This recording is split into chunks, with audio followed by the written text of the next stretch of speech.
Jesus permitiu a vinda dos bárbaros para quebrar o Sim, Império Romano. verdade. Hoje, a vinda das pessoas que defendem ideologias loucas seria para qual finalidade? Para dar outra oportunidade?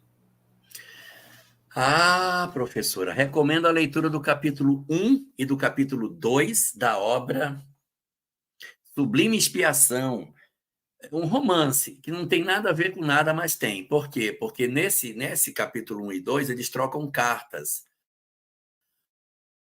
O rapaz que está internado num leprosário manda uma carta para o médium, que a gente sabe que é Divaldo, o médium é Divaldo, chama Armando o personagem na obra. E Armando, no capítulo 2 responde à carta de Lúcia. Na carta que ele responde, ele diz: sim, atualmente os bárbaros voltaram, eles estão de volta. Eles vieram a primeira vez para fragmentar o Império Romano. E quando eu era menino assim da sua idade, professor, eu não entendia por que tinha que fragmentar o Império Romano. Eu fui descobrir por que tinha que fragmentar quando eu li uma obra não espírita chamada Civilização,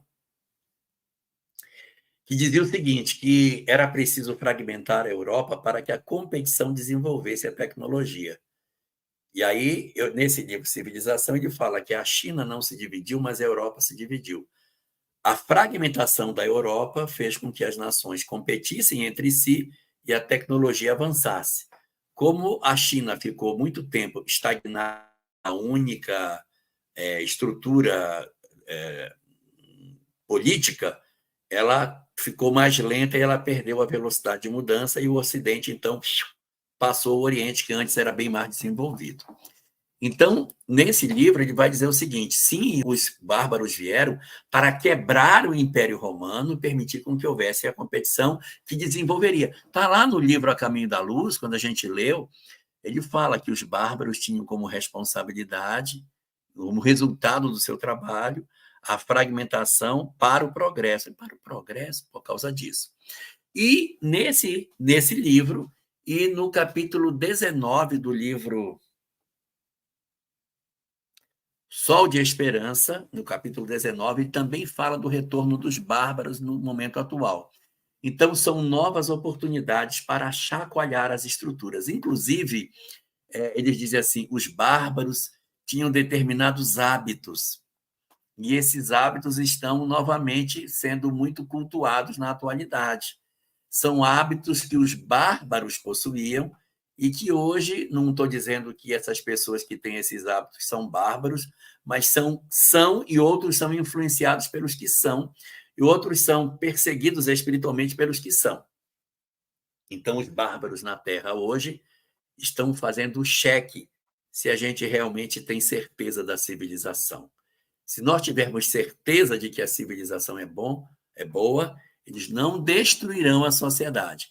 Se nós nos abraçarmos com as suas propostas, a gente pode até destruir a humanidade que a gente vive, do ponto de vista temporário, né?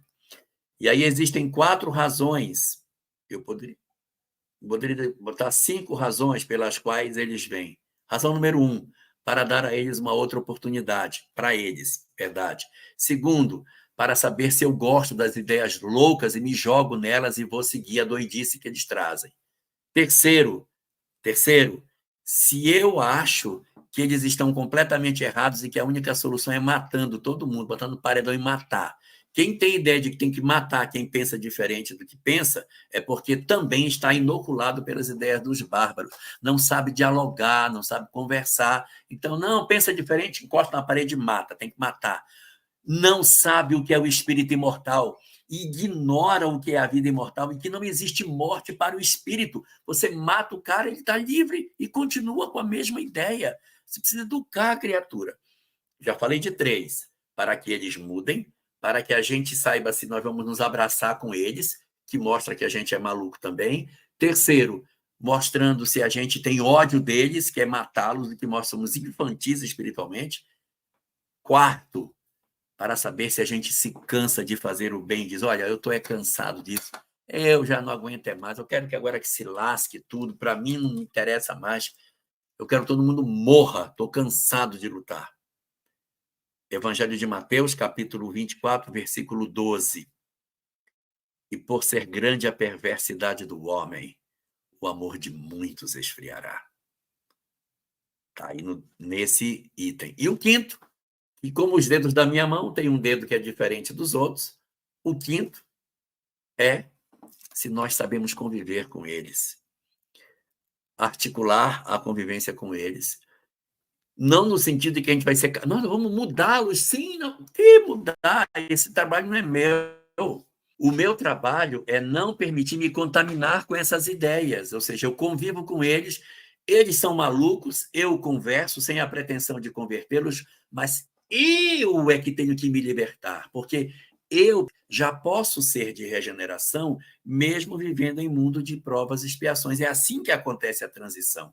Eu posso ser já de regeneração, o outro também é, o outro também é. Aí o planeta vai virando. Então, sou eu que tenho que me converter. Se eles não se convertem, aí a questão é deles. Mas eu não posso me contaminar com as ideias deles. Eu não posso odiá-los por conta das ideias deles. E eu não posso desistir do bem pelas ideias deles. Eu tenho que continuar sendo o que eu sou, oferecendo a minha contribuição, agindo na sociedade sem ser seduzido pelo canto da sereia que essas ideologias possuem, senão elas arrastam a minha nau na direção dos pedrais. Então, a regeneração começa de dentro. Eu vou dizer o seguinte, o próprio termo transição planetária, se a gente fosse ser muito literal, não estaria bom. O termo mais correto seria transição da humanidade planetária. Porque o planeta não vai entrar em transição, quem vai entrar em transição é a humanidade.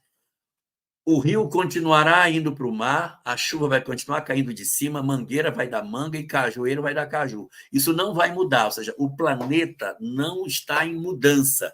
Quem está em mudança é a humanidade planetária. Cachorro vai continuar latindo, leão vai continuar rugindo, passarinho vai continuar botando ovo. O planeta não está em transição. Quem está em transição é a humanidade planetária.